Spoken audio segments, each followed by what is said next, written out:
இது ஒரு சிம்பிளான விஷயம். பட் இதை அண்டர்ஸ்டாண்ட் பண்ணிக்காம நிறைய பேர் டிரான்ஸ்பிளான்ட் பண்ணிடுறாங்க. ஹேர் டிரான்ஸ்பிளான்ட் பண்ணதுக்கப்புறம் ஃபீல் பண்ணுறாங்க. அதே மாதிரி எந்த ஒரு ஹேர் டிரான்ஸ்பிளான்ட் கிளினிக்லையும் இதை பற்றிலாம் டீட்டெயிலாக எக்ஸ்பிளைன் பண்ணவே மாட்டாங்க. பட் இது தெரியாமல் நீங்கள் சர்ஜரி பண்ணிட்டீங்கன்னா ஃப்யூச்சரில் ரொம்ப ஃபீல் பண்ணுற மாதிரி இருக்கும். பொதுவாக ஹேர் டிரான்ஸ்பிளான்ட்னா என்ன? ஹேர் டிரான்ஸ்பிளான்ட் நினச்சா நம்ம மைண்டுக்கு என்ன வருது? ஒருத்தர் வழுக்கையாக இருந்தார், முடி இல்லாமல் இருக்கார், அவரே பார்த்தீங்கன்னா இப்படி தலை ஃபுல்லாக முடியோட வந்துட்டார், ஆளே அடையாளம் தெரியாமல் மாறிட்டார். ஸோ எந்த அளவுக்கு ஒருத்தர் பால்னஸ் இருந்தாலும் ஹேர் டிரான்ஸ்பிளான்ட் பண்ணி பழையபடி வந்து ரொம்ப ஹேண்ட்ஸமாக மாற்றிட முடியும். இதுதான் வந்து நமக்கு இருக்கிற இமேஜினேஷன்.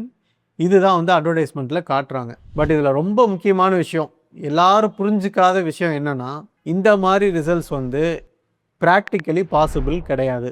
ஓகேங்களா? அட்லீஸ்ட் எல்லாத்துக்கும் ப்ராக்டிக்கலி பாசிபிள் கிடையாது. இதை நான் உங்களுக்கு ஒரு சிம்பிளாக எக்ஸ்பிளைன் பண்ணுறேன். ஒரு சர்க்கிள் இருக்கிற மாதிரி இமேஜின் பண்ணிக்கோங்க. ஓகேங்களா? ஸோ இப்போ இந்த ஸ்க்ரீனில் ஒரு சர்க்கிள் காமிக்கிறேன். இந்த சர்க்கிள் வந்து 100% அப்படின்னு வச்சுக்கோங்க. ஓகேங்களா? உங்கள் தலையில் இருக்கிற எல்லா ஹேரும் வந்துட்டு இந்த சர்க்கிளில் இருக்குது. ஃப்ரண்ட்டில் இருக்கிற ஹேரு, சைடில் இருக்கிற ஹேரு, நடுவில் இருக்கிற ஹேரு, டோனார் ஹேருன்னு சொல்லிட்டு உங்கள் தலையில் இருக்கிற எல்லா ஹேரும் சேர்த்து 100% இந்த சர்க்கிளில் இருக்குது. இப்போ இந்த சர்க்கிளில் ஒரு சின்ன ட்ரையாங்கிள் மட்டும் நான் எடுத்துக்கிறேன். அப்ராக்சிமேட்டாக ஒரு 20 to 25%. இந்த 20 to 25% தான் உங்களுக்கு சேஃப் டோனார் ஹேர்.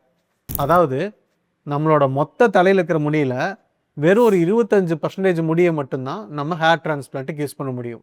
வெயிட் பண்ணுங்கள், அதுக்குன்னு அந்த 25%ஐயும் அப்படியே எடுத்து நம்ம யூஸ் பண்ணிட முடியாது.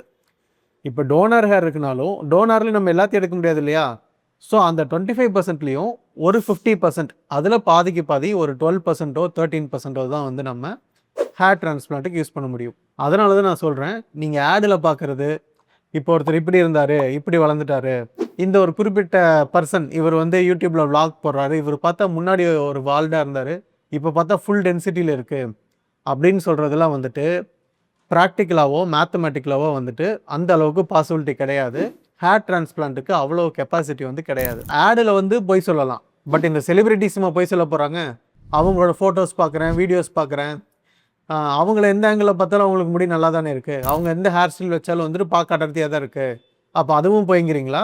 இல்லை பணம் செலவு பண்ணால் அந்த மாதிரி பண்ண முடியும், உங்களால் அந்த மாதிரி பண்ண முடியாது, அந்த மாதிரி சொல்கிறீங்களா அப்படின்னு பார்த்தா, இது வந்து செலிப்ரிட்டி பண்ணிக்கிறாங்களா இல்லை எவ்வளோ செலவு பண்ணி பண்ணுறாங்க அதை பொறுத்ததெல்லாம் கிடையாது. இது பேசிக்காக வந்துட்டு உங்களோட டோனார் ஹேர் எப்படி இருக்குது, ஓகேங்களா? அதே மாதிரி வந்துட்டு உங்களுக்கு பால்ட் ஏரியா எப்படி இருக்குது அப்படிங்கிறத பொறுத்து தான் ஹேர் டிரான்ஸ்பிளான்ட் ரிசல்ட் அமையும். உங்களுக்கு நான் செலிப்ரிட்டி எக்ஸாம்பிளே சொல்கிறேன். ஃபார் எக்ஸாம்பிள் வந்து இப்போ நீங்கள் டோனி எடுத்துக்கோங்க, அதே வந்து வீரேந்திர சேவாக் எடுத்துக்கோங்க. டோனிக்கு வந்து பார்த்தீங்கன்னா நீங்கள் ஃபோட்டோஸ் பார்க்கும்போது நல்ல ஹை டென்சிட்டி இருக்கும். ரிசல்ட்ஸ் வந்து நீங்கள் டென்சிட்டி வைஸ் குறைய சொல்ல முடியாது, நார்மலாக ஒருத்தருக்கு எப்படி முடி இருக்குமோ அதே மாதிரி இருக்கும். வேறஸ் வீரேந்திர சேவாக் பார்த்தீங்கன்னா அவர் ஒரு தடவை ஹேர் டிரான்ஸ்பிளான்ட் பண்ணி அவருக்கு ஹேர் டிரான்ஸ்பிளான்ட்டே ஃபெயிலியர் ஆகிருக்கு, பண்ண முடியெல்லாம் கொட்டி அந்த ஹேர் டிரான்ஸ்பிளான்ட்டுக்கு யூஸே இல்லாத மாதிரி வந்து அவருக்கு ஆயிருக்கு. இப்போ வீரேந்திர சேவாக்கும் சீப்பாக ஒன்றும் பண்ணியிருக்க போகிறது கிடையாது, அவரும் அதே அளவு செலவு பண்ணி தான் பண்ணியிருப்பார். பட் ஏன் டோனிக்கு நல்லா இருக்குது இவருக்கு நல்லா இல்லை அப்படின்னு பார்த்தீங்கன்னா, ஃபஸ்ட்டு ரீசன் வந்து டோனார் ஏரியா. ஸோ இப்போ வீரேந்திர சேவாக்கு டோனார் ஏரியா வீக்காக இருந்திருக்கும், பை நேச்சரே வந்து டோனார் ஏரியா வீக்காக இருந்திருக்கும். அதே வந்து தோனிக்கு வந்துட்டு இயற்கையாகவே டோனார் ஏரியா வந்து ரொம்ப நல்லா திக்காக இருந்திருக்கும். அதே மாதிரி ஒரு கிராஃப்ட்லேயும் பார்த்தீங்கன்னா 2 follicles 3 follicles சொல்லிட்டு அவருக்கு டோனார் ஏரியா நல்லா இருந்திருக்கும். நான் ஆல்ரெடி சொன்ன மாதிரி நமக்கு இருக்கிற டோனார் ஏரியானுமோ ஒரே அளவு தான், ஒரு 15% தான்.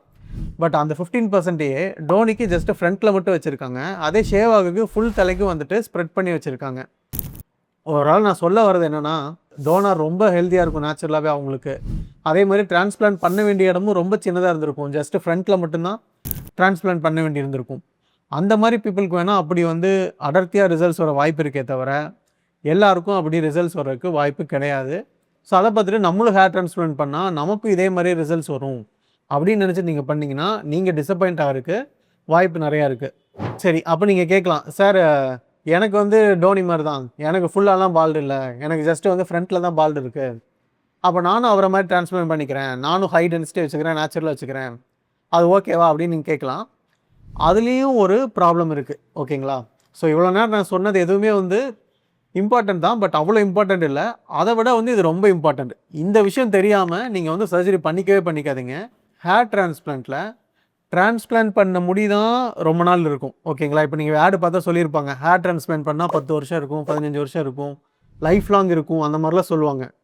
இது எல்லாமே அவங்க சொல்றது வந்து டிரான்ஸ்பிளான்ட் பண்ண ஹேருக்கு தானே தவிர, உங்களோட நேச்சுரல் ஹேருக்கு கிடையாது. உங்க நேச்சுரல் ஹேர் இதே மாரி வந்துட்டு 15 வருஷம் இருக்கும், லைஃப் லாங் இருக்குன்னு வந்து எந்த ஒரு கேரண்டியும் கிடையாது.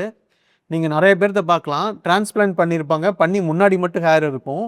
பட் பண்ணதுக்கப்புறம் ஒரு 3 இயர்ஸ், 4 இயர்ஸ் கழிச்சு அவங்களுக்கு நடுவுல பின்னாடிலாம் வந்து வழுக்கை ஆயிடும். ஸோ டிரான்ஸ்பிளான்ட் பண்ண ஹேர் மட்டும் கொஞ்சம் முன்னாடி நல்லா இருக்கும். பட் பின்னாடிலாம் முடி இல்லாம வழுக்கையா இருக்கும். இது பார்க்கறக்கே வந்து ரொம்ப ஆர்ட்டிஃபிஷியலாவும், இயற்கைக்கு மாறா ஒரு மாரி வந்து ஒரு வியர்டா இருக்கும். அது எப்படி ஒருத்தருக்கு முன்னாடி மட்டும் நட்டு வச்ச மாரி ஹேர் இருக்கும், பின்னாடிலாம் முடி இல்லாம வழுக்கையா இருக்கும். ஸோ இது நீங்க புரிஞ்சுக்க வேண்டியது என்னன்னா, ஹேர் டிரான்ஸ்பிளான்ட் பண்ண ஹேர தவிர மிச்ச ஹேர் கொட்டுறதுக்கு வாய்ப்பு இருக்கு.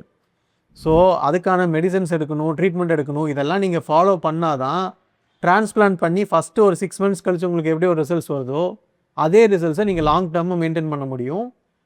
ஹெல்த்தியா மேனேஜ் பண்ணிக்க முடியும். இப்போ ஃபார் எக்ஸாம்பிள் டோனியோட கேஸே எடுத்துக்கோங்களேன். இப்போ டோனிக்கு என்ன சொல்லியிருப்பாங்கன்னா, சர்ஜரி பண்ணும்போதே அவங்க டாக்டர் சொல்லியிருப்பாங்க, "சார் இப்போ நான் ஃப்ரண்ட்ல பண்ணிடுறேன். பட் பின்னாடி இருக்கிற ஹேருக்கு நான் கேரண்டி கிடையாது. பின்னாடி இருக்கிற ஹேரை நீங்க மெயின்டெயின் பண்ணிக்கணும். அதுக்கு எவ்வளோ 1000 செலவானாலும் பரவாயில்ல, எவ்வளோ லட்சம் செலவானாலும் பரவாயில்ல. இல்ல ஃபினாஸ்டேட் மாரி சைட் எஃபெக்ட்ஸ் இருக்கிற மாத்திரை எடுக்க வேண்டியிருக்கும். இதெல்லாம் நான் ஃபாலோ பண்றதுக்கு ஓகே. நான் இதெல்லாம் ஃபாலோ பண்ணி முடிய மெயின்டெயின் பண்ணிக்கிறேன்னா மட்டும் நீங்க சர்ஜரி பண்ணுங்க அப்படின்னு சொல்லி அவங்க டாக்டர் சொல்லியிருப்பாங்க. பட் நார்மல் பீப்புள் நம்மனால வந்துட்டு ஹேர் டிரான்ஸ்பிளான்ட் பண்றதுக்கு தான் நம்மளால செலவு பண்ண முடியுமே தவிர, ஹேர் டிரான்ஸ்பிளான்ட் பண்ணதுக்கப்புறமும் அந்த முடியை மெயின்டெயின் பண்ணுறதுக்கு ஏதாவது செலவு பண்ணிட்டு இருக்கிறது, ரெகுலராக ஜிஎஃப்சி பண்ணுறது, இல்லை வேறு ஏதாவது காஸ்ட்லியான ட்ரீட்மெண்ட் பண்ணுறது, இல்லை ஃபினாஸ்டைட் மாதிரியான சைடு எஃபெக்ட் வர மெடிசன்ஸை ரெகுலராக எடுத்துக்கிறது, இதெல்லாம் வந்து ஒரு நார்மல் பர்சனுக்கு எந்த அளவுக்கு பாசிபிள்ங்கிறத நம்ம யோசிக்கணும். நம்மளாலையும் அவங்கள மாதிரியே 5 இயர்ஸ் 10 இயர்ஸ் ஃபாலோ பண்ண முடியுமா, நமக்கும் அந்தளவுக்கு நீட் இருக்கான்னு பார்த்துட்டு நம்ம வந்து இப்போ சர்ஜரி பண்ணும்போது பண்ணணும். சரிங்க சார், அப்போ நீங்கள் சொல்கிறதெல்லாம் வச்சு பார்த்தா டிரான்ஸ்பிளான்ட்டே பண்ணாதீங்க. ஏன்னா டிரான்ஸ்பிளான்ட் பண்ணால் ஒன்று டென்சிட்டி கம்மியாக வருங்கிறீங்க, ஆடில் காட்டுற அளவுக்கு அந்தளவுக்கு அடர்த்தி வராதுங்கிறீங்க. அதேமாதிரி வந்தாலும் டிரான்ஸ்பிளான்ட் பண்ண ஹேர் தான் நல்லா இருக்குமே தவிர மிச்ச முடியெல்லாம் கொட்டிடும். ஸோ உனக்கு வந்து அந்த ஹாப்பினஸ் ரொம்ப நாளைக்கு இருக்காது. டிரான்ஸ்பிளான்ட் பண்ணி கொஞ்ச நாளைக்கு நீ சந்தோஷமாக இருப்ப அப்படின்னு சொல்கிறீங்க. ஸோ ஓவராலாக நீங்கள் டிரான்ஸ்பிளான்ட்டே பண்ண வேண்டாம்னு சொல்கிறீங்களான்னு கேட்டால் அந்த மாதிரி கிடையாது. ஈவன் நவ் வந்து ஹேர் டிரான்ஸ்பிளான்ட் ஒரு சூப்பரான ப்ரொசீஜர். ஹேர் டிரான்ஸ்பிளான்ட் வச்சு நம்ம வந்து ரொம்பவே ஒரு ஆளோட லுக்கை மாற்ற முடியும். ஒரு பால்டாக இருக்கிறவருக்கு ஈவன் கொஞ்சம் முடி வந்தாலும் ஓகேங்களா, ஓரளவுக்கு கொஞ்சம் ஹேர்லைன் வருது, ஃபேஸ் ஓரளவுக்கு ஷேப் வருதுனாலுமே கூட அது அவங்களுக்கு ரொம்ப கான்ஃபிடன்ஸ் கொடுக்கும். லுக் வைஸ் வந்து ரொம்பவே வந்து ஒரு லைஃப்பில் ஒரு பெரிய சேஞ்சாக இருக்கும். ஸோ அதே மாதிரி ஹேர் டிரான்ஸ்பிளான்ட் ரிசல்ட்ஸும் வந்து லாங் லாஸ்டிங்காக இருக்கும். உங்களுக்கு மினிமம் ஒரு 10 இயர்ஸ் 15 இயர்ஸ்ன்னு இருக்கும். ஸோ ஹேர் டிரான்ஸ்பிளான்ட் பர்சே வந்து பேடான்னு கேட்டால் பேடு கிடையாது. அது வந்து ஒரு நல்ல ட்ரீட்மெண்ட். எல்லாருமே வந்து கண்டிப்பாக கன்சிடர் பண்ணக்கூடிய ஒரு ட்ரீட்மெண்ட். பட் வந்து நம்ம இந்த வீடியோவில் சொல்ல வரது என்னென்னா, ஆடில் கொஞ்சம் ஓவராக சொல்கிறாங்க, அவங்க சொல்கிற அளவுக்கு ரிசல்ட்ஸ் வந்து எல்லாருக்கும் வராது. அந்த மாதிரி நமக்கு வரும்னு நினச்சிட்டு பண்ணிங்கன்னா உங்களுக்கு கண்டிப்பாக டிசப்பாயின்மெண்ட் தான் ஆகும். அதே மாதிரி வந்துட்டு செலிப்ரிட்டிஸ்லாம் பண்ணிக்கிறாங்க அப்படின்னு சொல்லிட்டு நம்மளும் நமக்கு லேசாக பால்டானாலே ஓகேங்களா, சின்னதாக நெத்தி ஏறினாலே அவசரமாக ஓடி வந்து ஹேர் டிரான்ஸ்பிளான்ட் பண்ண அவசியம் கிடையாது. ஏன்னா அந்த மாதிரி பண்ணிங்கன்னா ஃப்யூச்சரில் பின்னாடி இருக்கிற முடியெல்லாம் வழுக்கி ஆகும்போது பார்க்க வந்து ரொம்ப வேடாக இருக்கும். So starting stage hair loss இருக்குன்னா பேசிக்காக சின்ன சின்ன ட்ரீட்மெண்ட்ஸ் எடுக்கிறது, டெர்மட்டாலஜிஸ்ட் ஃபாலோ பண்ணுறது அந்த மாதிரி பண்ணுங்கள். ஒரு லெவலுக்கு மேலே உங்களுக்கு ஹேர் ஃபால் ஆகுது, உங்கள் ஃபேஸை பார்த்தாலே உங்களுக்கே வந்து கான்ஃபிடன்ஸ் குறையுது, ஹேர் ஃபால் வந்து உங்களுக்கு ஒரு பெரிய கன்சர்னாக இருக்குது அப்படிங்கிற சுச்சுவேஷனில் வந்து ஹேர் டிரான்ஸ்பிளான்ட் ஒரு நல்ல ஆப்ஷனே தவிர, ரொம்ப ஏர்லி ஸ்டேஜ்லேயே வந்து செலிபிரிட்டிஸ் பார்த்துட்டு எனக்கும் லேசாக நெத்தி ஏறும்போதே நான் பண்ணிக்கிறேன் அப்படிங்கிற மாதிரி பண்ணிங்கன்னா நம்மளும் வந்து அவங்கள மாதிரியே ரொம்ப நாளைக்கு மெனக்கெட்டு முடியை மெயின்டைன் பண்ணிகிட்டு இருக்க வேண்டியிருக்கும். அதுக்காக நிறையா வந்து ஃபீல் பண்ண வேண்டியிருக்கும். ஸோ இந்த வீடியோ உங்களுக்கு யூஸ்ஃபுல்லாக இருக்குன்னு நினைக்கிறேன். மறக்காமல் சப்ஸ்கிரைப் பண்ணிக்கோங்க. ஃபர்தராகவும் இதே மாதிரி வீடியோஸ் வந்து வந்துட்டே இருப்போம்.